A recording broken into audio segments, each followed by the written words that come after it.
Hello दोस्तों, स्वागत है आपका इस यूट्यूब चैनल एयर लर्निंग में। जहाँ मैं लेकर आया हूँ एक नया बैच ग्रामर का। हम इसमें पढ़ेंगे बिल्कुल बेसिक से एडवांस तक। मतलब एक ही लेक्चर में तो नहीं हो सकता, हम बहुत सारे लेक्चर्स देखेंगे जिनमें हम ग्रामर को बिल्कुल बेसिक से पढ़ना स्टार्ट करेंगे, एडवांस लेवल तक जाएंगे। हम यहाँ ग्रामर को वहीं से स्टार्ट करेंगे जहाँ से स्टार्ट करना चाहिए, जो हमें बेसिक नीड होती है ग्रामर को समझने का इंग्लिश लैंग्वेज में, कि सेंटेंस कैसे हम बनाते हैं ग्रामर का यूज करके। फिर हम ट्रांसलेशन का यूज, मतलब ट्रांसलेशन में हम कैसे सेंटेंसेस को मैनेज करते हैं, हिंदी से इंग्लिश बनाते हैं, तो उसके लिए भी ग्रामर जरूरी है। यहाँ पे जो बोर्ड पे लिखा जा रहा है मैं इसी के बारे में बताऊंगा। जो डेफिनेशंस है वो किसी न किसी किताब के हैं, तो हम डेफिनेशंस को याद रखने के लिए किताबों का इस्तेमाल कर सकते हैं। तो यहाँ जो है हम इंग्लिश लैंग्वेज के ग्रामर के बारे में पढ़ेंगे। याद रखना कि हर लैंग्वेज का एक ग्रामर होता है। जैसे कि हम हिंदी लैंग्वेज पढ़ते हैं तो हिंदी लैंग्वेज का भी एक ग्रामर होता है, उर्दू हम पढ़ते हैं तो उर्दू का भी एक ग्रामर होता है। कोई सा भी लैंग्वेज अगर हम उठाएंगे तो उसको सीखने के लिए, समझने के लिए, लिखने के लिए हम उस लैंग्वेज के ग्रामर को समझे बिना हम वो लैंग्वेज आसानी से नहीं समझ सकते हैं, ना ही उसकी भाषा बोल सकते हैं उस लैंग्वेज में। तो सबसे पहले इंग्लिश ग्रामर के हिसाब से हम देखते हैं, जहां से स्टार्ट करना चाहिए वहीं से मैं बता रहा हूँ, लेटर। इससे पहले एक चीज बताई जाती है, जो हम अल्फाबेट पढ़ते हैं, कि जो इंग्लिश लैंग्वेज है उसमें हम अल्फाबेट से स्टार्ट करते हैं, जो बेसिक है बिल्कुल। तो हम सबको पता है कि अल्फाबेट क्या होता है। जो हम ABCD जो पढ़ते हैं वो हमारा अल्फाबेट है। यहाँ हम पढ़ेंगे सबसे पहले लेटर्स के बारे में। लेटर्स को हिंदी में बोलते हैं अक्षर बोलते हैं। जैसे कि हिंदी में हम का, खा, गा, घाड़ा बोलते हैं तो वो अक्षर हुए, उसी तरीके से लेटर जो है यहाँ पे लिखा हुआ है। अब किताब के हिसाब से सबसे पहले हम देखेंगे कि a letter is the smallest unit. यहाँ पे बोला जा रहा है, ये किताब की भाषा है, हम समझने के लिए अपने हिसाब से समझेंगे कि a letter is the smallest unit, यानी कि जो एक लेटर होता है, एक अक्षर होता है, वो सबसे छोटी इकाई होती है। अब इकाई किसकी होती है, तो किसी भी लैंग्वेज की, किसी भी लैंग्वेज का जो एक अक्षर होता है, एक लेटर होता है, वो सबसे छोटी इकाई होती है। अब वो इकाई क्या करती है, with the help of which we write an English word, जिसकी मदद से, जिसकी सहायता से हम अंग्रेजी का एक शब्द लिखते हैं। तो अगर इंग्लिश में हम पूछें, यानी कि इंग्लिश ग्रामर के हिसाब से देखें कि लेटर क्या है, तो लेटर की डेफिनेशन कुछ इस तरीके से बताई गई है कि लेटर एक सबसे छोटी इकाई होती है जिसकी सहायता से हम अंग्रेजी के शब्द को लिखते हैं। अगर हमें और आसानी से समझना है तो ध्यान से देखना कि इंग्लिश में अगर कोई भी शब्द लिखना हो, यानी कोई भी वर्ड लिखना हो, और जिन चीजों को मिलाने से हम वर्ड लिखते हैं, जिन चीजों को अरेंज करने से हमारा वर्ड लिखा जाता है, उसी को हम लेटर कहते हैं। अगर अंग्रेजी में हमें कोई वर्ड लिखना है, जिन चीजों को मिलाकर हम वर्ड लिख रहे हैं, जिन चीजों को अरेंज कर हम एक वर्ड लिख रहे हैं, एक शब्द लिख रहे हैं, उसी को हम क्या कहेंगे, एक लेटर कहेंगे। तो लेटर्स को अरेंज करने पर, लेटर्स को आपस जोड़ते पर, रूल्स के हिसाब से हम ऐड करते हैं, तब जाके हमारा एक वर्ड बनता है। तो लेटर्स क्या होते हैं कि वर्ड को लिखने में जिन इकाइयों का, यानी कि जिन यूनिट्स का, स्मॉलेस्ट यूनिट्स का हम उपयोग करते हैं, हेल्प लेते हैं, उन्हीं को हम क्या कहते हैं, लेटर कहते हैं। अब उसके बाद है, there are 26 letters in English language. हर लैंग्वेज में अलग अलग अक्षर हैं और उनकी संख्या अलग अलग है, यानी कि लेटर्स की संख्या अलग है। जब हम इंग्लिश लैंग्वेज पढ़ेंगे तो हमें 26 लेटर्स दिखेंगे। फिर है इन इंग्लिश, मतलब यहाँ इन इंग्लिश लिखने का मतलब है इंग्लिश लैंग्वेज में letters are capital and small, यानी कि जो लेटर्स होते हैं 26 वो कैपिटल भी होते हैं और स्मॉल भी होते हैं। जैसे कि अगर हम कैपिटल लेटर्स का एग्जांपल देखें तो ABCD, मतलब कुछ इस तरीके से कैपिटल लेटर लिखे जाते हैं जो हमें पता है और बताने की जरूरत नहीं है, और जो Z पे एंड हो जाता है। अगर हम स्मॉल लेटर्स को देखें तो स्मॉल लेटर्स कुछ हमारे इस तरीके से स्टार्ट होते हैं और ये Z पे एंड हो जाता है। बहुत सारे बुक्स में इस तरीके के Z बने होते हैं, बहुत सारे बुक में यही Z होता है, लेकिन वो छोटा सा लिखा होता है। तो सबसे पहले मैंने बताया कि लेटर क्या होता है, जब हमें कोई शब्द लिखना हो, कोई वर्ड लिखना हो, और जिन चीजों को हम मिक्स करके एक वर्ड बना रहे हैं, जिन चीजों को अरेंज करके हम एक वर्ड बना रहे हैं, वही चीज जो है लेटर कहलाती है। या फिर हम किताब के हिसाब से बोल सकते हैं, letter is the smallest unit. ठीक है, एक सबसे छोटी इकाई होती है, with the help of which we write an English word, जिसकी सहायता से हम एक इंग्लिश वर्ड लिखते हैं। ये मैंने बता दिया कि 26 लेटर्स होते हैं। फिर ये मैंने बताया कि जो इंग्लिश लैंग्वेज है उसमें जो लेटर्स होते हैं वो कैपिटल और स्मॉल भी होते हैं। कैपिटल लेटर्स कुछ इस तरीके से लिखते हैं जो हमें पता है ऑलरेडी, स्मॉल लेटर्स इस तरीके से लिखे जाते हैं जो ये भी हमें पता है। अब आता है कि जो लेटर्स है उनका क्लासिफिकेशन कर दिया गया है, यानी कि जो 26 लेटर्स है उनको बांट दिया गया है बहुत सारे अलग अलग ग्रुप्स में। जैसे कि वॉवेल सबसे पहले आता है, जिनको हम स्वर बोलते हैं, जिनको हम क्या बोलते हैं, स्वर बोलते हैं। जैसे कि हिंदी में हम देखेंगे कि आ ई, बड़ी ई, ऊ, छोटा ऊ, बड़ा ऊ, जो इस तरीके से हम बोलते हैं वो हिंदी लैंग्वेज का स्वर है। अगर हम अंग्रेजी के स्वर को देखें तो A, E, I, O and U are called vowels. मतलब जो हमने 26 लेटर्स को क्लासिफाई किया है, तो सबसे पहले हमने उनको एक ग्रुप में बांट दिया, जैसे कि वॉवेल्स को। अब वॉवेल्स क्या होता है, तो यहाँ पे साफ साफ लिखा हुआ है कि A, E, I, O and U are called vowels. तो 26 लेटर्स में से 5 लेटर्स को अलग करके ग्रुप बना दिया गया और उनको बोला गया कि ये वॉवेल है, ए, E, I, O and you. अब इनको अलग क्यों किया गया, आखिर ये है क्या, इनका इस्तेमाल कैसे होता है, इन्हीं को क्यों अलग किया गया, तो आने वाले लेक्चर्स में मैं बताऊंगा कि ये वॉवेल्स क्या होते हैं और अच्छे तरीके से, और इनका यूज क्या होता है। तो अभी हम बस इतना समझेंगे कि जो हमारे लेटर्स है 26, उनमें बहुत सारे लेटर्स को अलग अलग बांट दिया गया है, ग्रुप बना दिया गया है, जिसमें से सबसे पहला मैंने बताया कि वॉवेल्स एक ग्रुप है जिसमें ए, E, I, O and you आते हैं। तो 5 ऐसे लेटर्स हैं जिनको हम वॉवेल कहते हैं, हिंदी में हम उसको स्वर बोलते हैं। फिर आता है कॉन्सोनेंट। कॉन्सोनेंट को हम बोलते हैं व्यंजन। अब मतलब 26 लेटर में से और भी लेटर्स को अलग कर दिया गया है और उनको बोला गया है कॉन्सोनेंट। जैसे कि यहाँ पे लिखा गया है, किताब की डेफिनेशन क्या है कि ऑल द लेटर, सॉरी यहाँ पे होगा all the letters except vowels, all the letters except vowels. जैसे कि वॉवेल क्या है, ए, ई, आई एंड यू जो है आर कॉल्ड कॉन्सोनेंट। यानी कि वो 26 लेटर्स, उसमें से क्या हटा दो, ए, ई, आई, ओ, यू, यानी कि वॉवेल को हटाने पर जो 21 लेटर्स हमें दिखेंगे उनको हम कहेंगे कॉन्सोनेंट कहेंगे। 26 लेटर में से हम वॉवेल को हटा देंगे, वॉवेल को हटाने पर जो हमारा 21 लेटर मिलेगा उनको हम कहेंगे कॉन्सोनेंट। यानी कि A, E, I, O, you को हम हटा दें तो हमें जितने भी लेटर्स दिखेंगे सब हमारा क्या कहलाएगा, कॉन्सोनेंट कहलाएगा, यानी कि व्यंजन कहलाएगा। तो इस वाले स्लाइड को ध्यान से समझना। सबसे पहले मैंने क्या बताया, लेटर बताया। फिर मैंने बताया कि अंग्रेजी जो लैंग्वेज है उसमें 26 लेटर्स होते हैं, लेटर्स कैपिटल और स्मॉल होते हैं, कुछ इस तरीके से लिखे होते हैं। वॉवेल क्या होता है, जो 26 लेटर है हमारे, उनको बहुत सारे लेटर्स को अलग अलग ग्रुप बना दिया गया है। जैसे कि वॉवेल पहला ग्रुप है, वॉवेल में क्या होता है कि A, E, I and you जो है वॉवेल कहलाते हैं।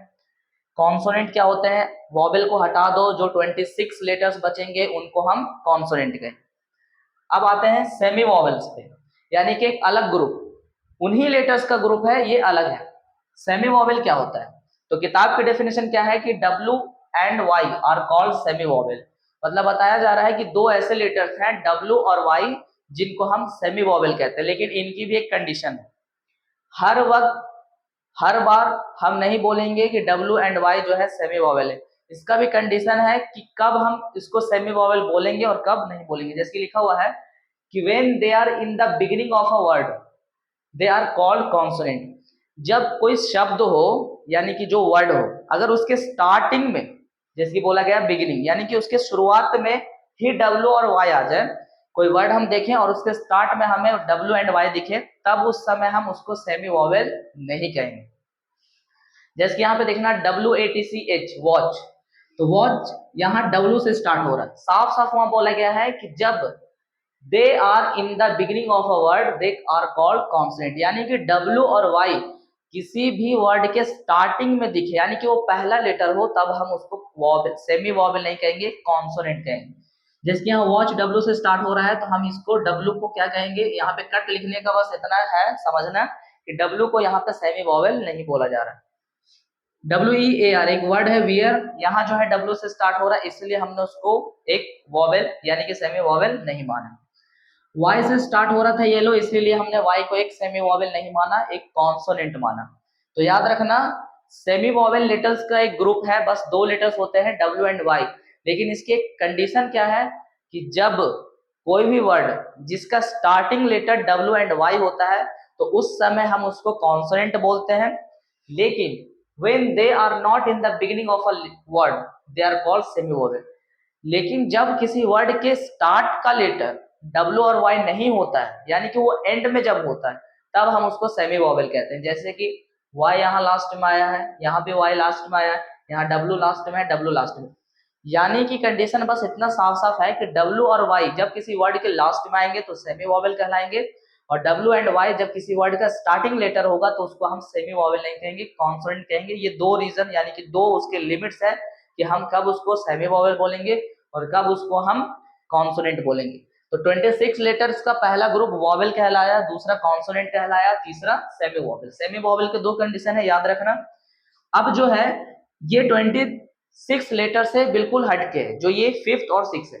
हमने यहां तक जो पढ़ा 4th तक कि लेटर्स क्या होते हैं, वॉवेल, कॉन्सोनेंट और सेमी वॉवेल, ये सब जो है लेटर से रिलेटेड था कि लेटर क्या होता है, लेटर का क्लासिफिकेशन यानी कि उनके ग्रुप है, वॉवेल है, कॉन्सोनेंट है और सेमी वॉवेल। सेमी वॉवेल भी हमने समझ लिया। अब क्या है, अब आते हैं वर्ड्स पे जिनको हम बोलते हैं शब्द। तो शब्द क्या होता है, सबसे पहले हम देखते हैं कि किताब के हिसाब से क्या बोला गया है। A word is a letter और a group of letter which gives a complete meaning या sense. A word is a letter और अ ग्रुप ऑफ लेटर, यहाँ पे ग्रुप ऑफ लेटर्स होगा, गलत लिखा हुआ है, ग्रुप ऑफ लेटर्स, इसको सही से लिख देते हैं।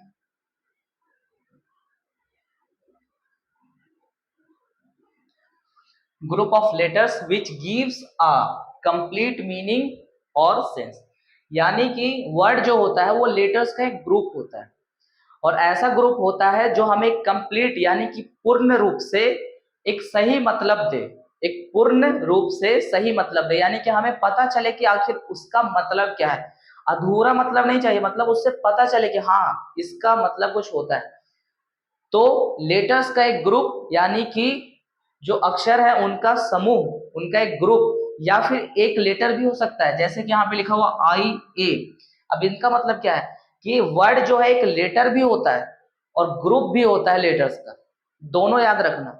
वर्ड यानी कि शब्द क्या होता है, एक लेटर भी हो सकता है और लेटर्स का ग्रुप भी हो सकता है, दोनों एक वर्ड हो सकता है, जो हमें क्या देते हैं, कंप्लीट मीनिंग और सेंस देते हैं। यानी कि हम जब कभी भी एक लेटर को देखें या ग्रुप ऑफ लेटर्स को देखें, अगर उनका एक सही मीनिंग निकल रहा है जिसको हम समझ सकते हैं तो वो हमारे लिए एक वर्ड होगा। जैसे कि आई का मतलब क्या होता है, मैं। तो मैं जो है ये एक समझने वाली बात है जिससे हम किसी भी चीज को डिनोट करते हैं कि हाँ मैं, कोई भी आदमी अपने लिए बोलता है मैं, तो हमें समझ में आता है कि क्या चीज है। उसी तरीके से ए, तो ए का मतलब क्या होता है, एक होता है, तो हमें समझ में आता है कि हाँ ए का मतलब एक, एक यानी कि कोई काउंटिंग है। हेयर, हेयर का मतलब क्या होता है, बाल। गो का मतलब जाना। तो यहाँ पे देखना है कि एक सिंगल लेटर है, ये भी एक सिंगल लेटर, लेकिन ये एक ग्रुप बन गया, ये भी एक ग्रुप बन गया, ये भी एक ग्रुप बन गया, लेटर्स का जो है एक ग्रुप बन गया। तो वर्ड जो है एक लेटर भी हो सकता है और एक ग्रुप ऑफ लेटर्स भी हो सकता है। अब हम उसको वर्ड तभी बोलेंगे जब उसका एक कंप्लीट मीनिंग या सेंस यानी कि मतलब समझने लायक एक जो है मीनिंग निकले, कि हम उसको समझ सकते हैं, उसका एक मीनिंग जो निकले, तभी हम उसको क्या बोलेंगे, वर्ड। जैसे कि अगर किसी ने लिख दिया इस तरीके से, ठीक है, ये ग्रुप है, 3 लेटर्स का एक ग्रुप है, क्या हम इसको एक वर्ड बोलेंगे, तो बिल्कुल नहीं बोलेंगे। क्यों नहीं बोलेंगे, तो ध्यान से देखना। कोई ऐसा वर्ड हम बना सकते हैं, ठीक है, हमने बना दिया, लेकिन क्या इसका एक मीनिंग है, नहीं है, क्योंकि इस तरीके का कोई ऐसा वर्ड ही नहीं है जिसका मीनिंग है, तो हम इसको क्या बोलेंगे, वर्ड नहीं बोल सकते। अगर किसी ने बोला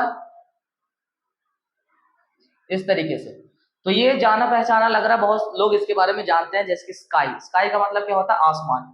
तो इसका मतलब एक निकला आसमान, आसमान को लोग जानते हैं, समझते हैं कि हाँ आसमान जैसी कोई चीज होती है, तो स्काई को हम क्या कहेंगे कि एक वर्ड है। लेकिन क्या इसकी कोई मीनिंग नहीं कर रही थी, नहीं। अगर किसी ने बोला ओ और जी, क्या इस तरीके से कोई वर्ड होता है, ग्रुप तो हमने बना दिया ओ और जी, तो क्या इसका कोई मीनिंग है, कोई समझने लायक मतलब है, तो नहीं है, तो इसलिए ये जो है एक वर्ड नहीं कहलाएगा। अगर हम इसको लिखेंगे इस तरीके से गो, तो हम समझते हैं कि गो का मतलब क्या होता है, जाना, तो हाँ एक वर्ड है। तो हमेशा याद रखना शब्द कौन से होते हैं, जब हमें कोई लेटर या लेटर्स का ग्रुप दिखे और उसका एक कंप्लीट मीनिंग निकले जिसको हम आसानी से समझ सकते हैं, तभी उसको हम वर्ड बोलेंगे, नहीं तो उसको वर्ड नहीं बोलेंगे। तो ये है वर्ड। अब उसके बाद आता है सेंटेंस। ध्यान से समझना, मैंने वर्ड को हर तरीके से बता दिया है कि वर्ड क्या होता है, अ लेटर और अ ग्रुप ऑफ लेटर्स। एक खुद एक अकेला अक्षर हो सकता है या अक्षरों का समूह यानी कि ग्रुप ऑफ लेटर हो सकता है।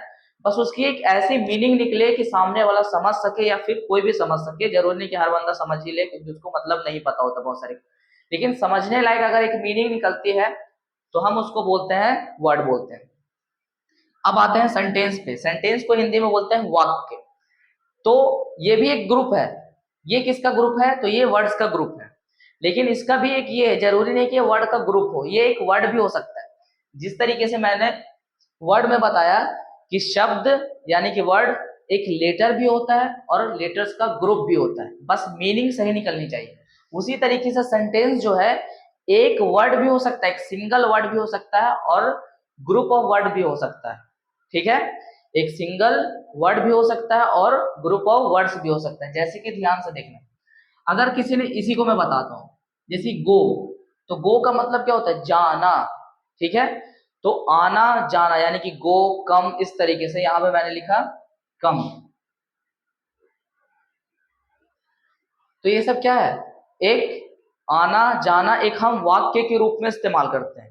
ठीक है, एक सेंटेंस के तरीके से इस्तेमाल करते हैं। तो कम एक वर्ड है, वो एक वर्ड है, तो ये एक सेंटेंस की तरह भी काम करता है। बस हम जिस चीज को बोलने में इस्तेमाल करते हैं, जिसका एक मतलब निकलते, मतलब निकाले और उसको समझने वाला समझे और उसको फॉलो करे, उसी चीज को हम क्या बोलते हैं? सेंटेंस। किताब के हिसाब से क्या? अ वर्ड और a group of words which makes complete sense is called a sentence. यानी कि एक वर्ड या वर्ड्स का ग्रुप जो कि क्या बताए, जो बनाए एक कंप्लीट सेंस, कि मतलब एक पूरा ऐसा स्टेटमेंट, एक ऐसा वाक्य, यानी कि एक ऐसा ग्रुप हो, उसका चेन हो वर्ड्स का, जिसको हम पढ़ें समझे तो हमें समझ में आए कि हाँ ये कहना क्या चाह रहा है, तभी हम उसको क्या बोलेंगे कि ये एक सेंटेंस है। तो और मैं अच्छे तरीके से बताता हूँ। ये स्लाइड में मैंने क्या बताया? लेटर्स, वॉवेल और कॉन्सोनेंट। अभी जो है सेंटेंस के बारे में और अच्छे तरीके से बताता हूँ। उससे पहले वर्ड्स को, सेमी वॉवेल्स को हम ध्यान से देख लेंगे फिर से कि सेमी वॉवेल क्या है। तो सेमी वॉवेल मैंने फिर से बताया कि डब्ल्यू और वाई जो होते हैं सेमी वॉवेल होते हैं, लेकिन एक कंडीशन है कि डब्ल्यू और वाई अगर किसी वर्ड का पहला लेटर होगा तो वो सेमी वॉवेल नहीं, कॉन्सोनेंट कहलाएगा। और डब्ल्यू और वाई अगर किसी वर्ड का लास्ट लेटर होगा तब हम उसको सेमी वॉवेल कहेंगे। वर्ड क्या होता है समझ में आ गया? अब ध्यान से देखना, सेंटेंस के बारे में और अच्छे तरीके से बताता हूँ कि सेंटेंस होता क्या है।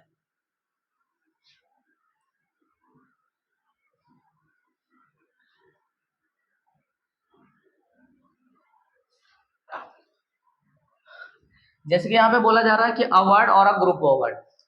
ठीक है, मतलब सेंटेंस एक सिंगल वर्ड भी हो सकता है, ग्रुप भी हो सकता है। जैसे कि मैंने बहुत सारे एग्जांपल बताए यहाँ पे, गो, कम, इस तरीके से। ठीक है, ये तो सिंगल वर्ड है। अब हम बनाते हैं इस तरीके से।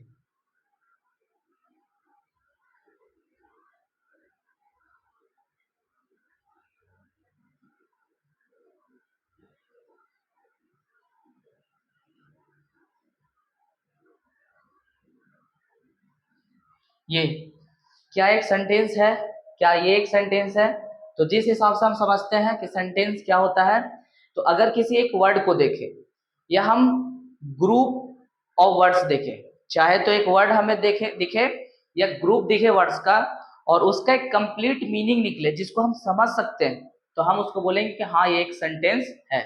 जैसे कि गो, गो का मतलब क्या होता है? जाना। कोई बोलता है गो जाओ, कम आना, आओ कम। ठीक है, ये एक स्टेटमेंट बोली गई है जिसको लोग फॉलो करते हैं, उसी को तो हम सेंटेंस बोलते हैं। सामने वाली बात जिसको हम फॉलो करते हैं या दूसरा कोई फॉलो करता है, वही हमारा एक सेंटेंस यानी कि वाक्य कहलाता है। फॉलो करने का मतलब ये नहीं कि ऑर्डर की तरह, मतलब उस चीज को समझे और समझ के दूसरों को बताए या खुद तक रखे, उसी को हम कह रहे हैं अभी फॉलो करना। जैसे कि आई डोंट गो, इसका मतलब होता है कि मैं नहीं जाता हूं। तो ये क्या एक सेंटेंस है, यानी कि सामने वाला समझ रहा है उस बात को कि जो कह रहा है आई डोंट गो, मैं नहीं जानता, वो तो एक समझने वाली बात है। और उसके बाद जो हमने देखा कि एक, दो, तीन, ये तीन जो ऐसे हैं ग्रुप है, किसका किसका? आई का, डोंट का और गो का, एक ग्रुप है वर्ड्स का, और इसकी कंप्लीट मीनिंग निकल रही है कि हाँ मैं नहीं जाता हूं। तो सामने वाला समझ रहा है, उसको फॉलो करेगा। फॉलो करने का मतलब मानेगा कि जो सामने वाला कह रहा है कि हाँ उसको समझ के फॉलो कर रहा है कि हाँ एक बंदा जो है वो कह रहा है आई डोंट गो, मैं नहीं जाता हूँ, वो समझ चुका है। तो इसको हम क्या बोलेंगे, sentence. Come here, come here का मतलब यहाँ आओ। तो एक बात कही गई, सामने वाला सुन रहा है, उसको फॉलो करेगा, मानेगा, उसको समझ में आ गया कि कम हेयर का मतलब क्या है, यहाँ आओ। तो ये भी क्या कहलाएगा, सेंटेंस कहलाएगा। ये दो वर्ड का ग्रुप है। शी इज गोइंग, इसका मतलब होता है वह जा रही है। तो वह जा रही है यानी कि इसका भी एक मतलब है, सामने वाला समझेगा, उसको फॉलो करेगा, जिसने सुना है, जिसने बोला है। तो इसकी कंप्लीट मीनिंग नहीं कर रही। तो इन सब चीज को हम क्या बोलेंगे, sentence.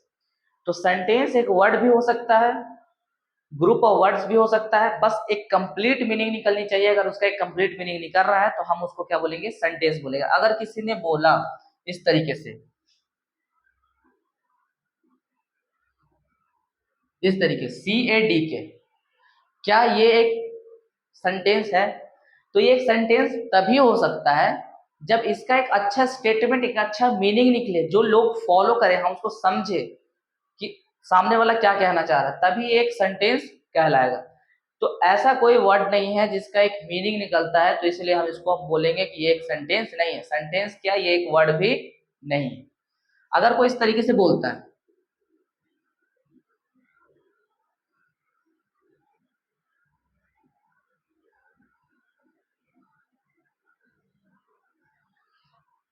Going I she it, going I she it, अगर किसी ने बोला कि ये एक सेंटेंस है, तो सबसे पहले हम चेक करेंगे कि हाँ सच में एक सेंटेंस है या नहीं है।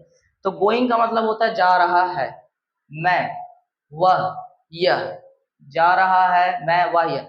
अगर हम अलग अलग करें तो थोड़ा सा हमें समझ में आ सकता है, लेकिन अगर हम रूल को फॉलो करें तो रूल को फॉलो करने के हिसाब से ये एक सेंटेंस नहीं है। अगर हम तोड़ के पढ़ेंगे तो हर चीज का हमें एक मतलब समझ में आएगा, लेकिन सेंटेंस को तोड़ कर नहीं पढ़ना है। सेंटेंस को तोड़कर तभी पढ़ना है जब हमें रूल्स पता हो। तो रूल्स ये नहीं कहते हैं कि सेंटेंस की मीनिंग निकालो उसको तोड़ तोड़ कर। अगर हम बोलेंगे जा रहा है, मैं, वह, यह, तो सामने वाला थोड़ा सा समझ जाएगा, थोड़ा सा समझेगा तो बोलेगा कि एक सेंटेंस। तो इस तरीके का कोई सेंटेंस होता ही नहीं, ये एक सेंटेंस माना भी नहीं जाएगा, क्योंकि इसकी एक कंप्लीट मीनिंग नहीं निकल रही है। कंप्लीट मीनिंग तभी निकलेगी जब हम वर्ड्स को ग्रामर के रूल के हिसाब से सजाते हैं। यानी कि जब हम सेंटेंस देखते हैं ना ग्रुप ऑफ वर्ड का, तो वो जो वर्ड्स होते हैं कि पहले कौन सा लिखा हुआ है बाद में कौन सा, तो वो ऐसे नहीं अरेंज किए गए, वो जो है ग्रामर के रूल्स के हिसाब से अरेंज किए। तो जब हम सेंटेंस को देखते हैं, ग्रुप ऑफ वर्ड्स को देखते हैं, अरेंजमेंट को देखते हैं, तो वो जो अरेंजमेंट होता है, उनका जो समूहन होता है, जो कंबाइन किया जाता है, वो ग्रामर के रूल्स के हिसाब से किए जाते हैं। तो रूल्स जिनमें फॉलो हो रहा है वही एक सेंटेंस कहलाता है, वरना वो सेंटेंस नहीं कहलाता है। इसमें कोई एक फॉलो ही नहीं हो, मतलब ग्रामर का जो रूल है इसमें बिल्कुल भी फॉलो नहीं किया गया। तो इसकी मीनिंग अगर कोई समझ ले तो बात अलग है, लेकिन इसका समझने लायक कोई मीनिंग नहीं निकलेगा, इसलिए एक सेंटेंस नहीं कहलाएगा। तो मुझे लगता है कि अभी तक समझ में आ गया होगा। मैंने बिल्कुल बेसिक बताया है, आसान शब्दों में बताया है। इसको हम रट कर, समझ कर किसी भी तरीके से याद कर सकते हैं, लेकिन ग्रामर को जो है रटना नहीं है, समझना। क्योंकि अगर ग्रामर को हम समझेंगे तो ग्रामर के बहुत सारे फायदे हैं जिसको हम इंग्लिश लैंग्वेज में यूज करते हैं। जब इसके बाद हम कभी ट्रांसलेट करते हैं English to Hindi, Hindi English, तो हम ग्रामर के रूल्स ही लगाते हैं। हम लेटर्स को समझते हैं, वॉवेल्स को समझते हैं, कॉन्सोनेंट्स को समझते हैं, वर्ड क्या होता है, सेंटेंस क्या होता है, उनको समझने के बाद ही जो है हम अच्छे से ग्रामर का इस्तेमाल कर सकते हैं। तो ये अभी बहुत बड़ी चीज नहीं थी, ये एकदम बिल्कुल बेसिक था जिसको मैंने बताया। सबसे पहले लेटर, वॉवेल, कॉन्सोनेंट, उसके बाद मैंने सेमी वॉवेल बताया, और उसके बाद मैंने वर्ड बताया, फिर मैंने बताया सेंटेंस। एक बार लास्ट में अच्छे से बताता हूँ कि कौन सा चीज क्या होता है, समझने के लिए फिर से मैं बता देता हूँ। लेटर्स यानी कि अक्षर।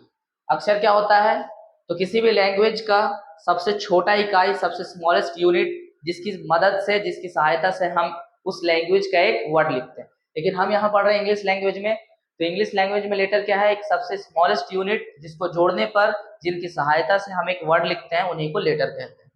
लेटर जो है इंग्लिश लैंग्वेज में 26 होता है। 26 लेटर्स जो होते हैं वो कैपिटल भी होते हैं और स्मॉल भी होते हैं। फिर मैंने बताया जो 26 लेटर्स हैं उनको बहुत सारे ग्रुप में बांट दिया गया है। जैसे कि पहला है वॉवेल, तो वॉवेल एक ग्रुप है, 5 लेटर्स का ग्रुप है, जिसमें ए, E, I, O and you आते हैं।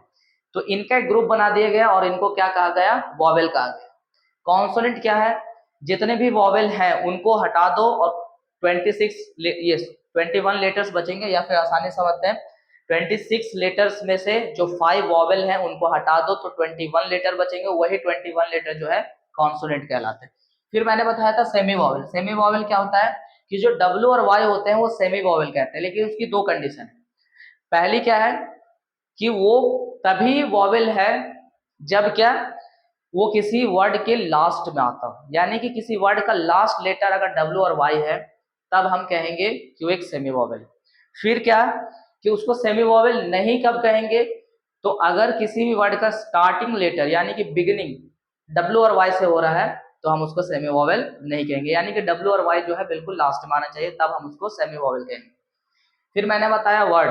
तो वर्ड क्या होता है, जब हम किसी एक लेटर को देखें या फिर किसी ग्रुप को देखें जिसमें लेटर्स हो, यानी कि एक लेटर या ग्रुप ऑफ लेटर्स, ठीक है, एक अक्षर और अक्षरों का समूह, तो हम उसको क्या कहेंगे, वर्ड कहेंगे। लेकिन तब कहेंगे जब उसका एक कंप्लीट मीनिंग समझने लायक मतलब निकले, तब हम उसको वर्ड कहेंगे। फिर वर्ड के बाद मैंने बताया सेंटेंस। सेंटेंस क्या होता है, एक वर्ड भी एक सेंटेंस हो सकता है और ग्रुप ऑफ वर्ड भी सेंटेंस हो सकता है, तब हम उसको सेंटेंस कहेंगे। लेकिन उससे पहले उसका एक कंप्लीट मीनिंग निकलना चाहिए, अगर कंप्लीट मीनिंग निकल रहा है तब हम उसको कहेंगे कि एक सेंटेंस है। सेंटेंस को ऐसे ही नहीं लिखते हैं, सेंटेंस जो होता है वो ग्रामर के रूल्स के हिसाब से लिखा जाता है, इसलिए तब जाकर उसकी एक कंप्लीट मीनिंग निकलती है। किसी भी वर्ड्स को ऐसे ही अरेंज कर देना वो एक सेंटेंस नहीं कहलाता है। तो कोई एक वर्ड जिसका कंप्लीट मीनिंग निकले, एक स्टेटमेंट फॉलो हो, ग्रुप ऑफ वर्ड्स जिसके कंप्लीट मीनिंग निकले, एक स्टेटमेंट फॉलो हो, तभी हम उसको सेंटेंस कहेंगे, वरना उसको सेंटेंस नहीं कहेंगे। तो आज की वीडियो में बस इतना ही, ये थे कुछ बेसिक्स। अगली वीडियो में हम इससे थोड़ा और अलग पढ़ेंगे, ठीक है। तो मैंने जो है बिल्कुल बेसिक बताया लेटर्स और वर्ड्स के बारे में। अब इनको हम थोड़ा सा समझेंगे कि लिखा कैसे जाता है, इनको पढ़ा कैसे जाता है, यूज कैसे करेंगे, ये आने वाली वीडियो में बताऊंगा। अभी तक के लिए इतना ही, थैंक यू।